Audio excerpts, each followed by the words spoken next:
In chiropractic, we have the concept of innate intelligence. That's the intelligence that created you. That's the intelligence that is healing you.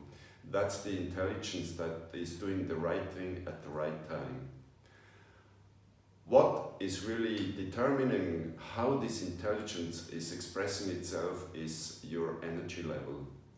And in this retreat, we are working with your spine and with the energy in your system and around your system, so this intelligence can heal you, it can transform your body, it can increase your emotional range so you have different actions, and it gives more energy to your thinking mind so you can download better thoughts, healthier thoughts, and you have clear ideas, and you open up to your spiritual realm that is guiding you even on a higher level.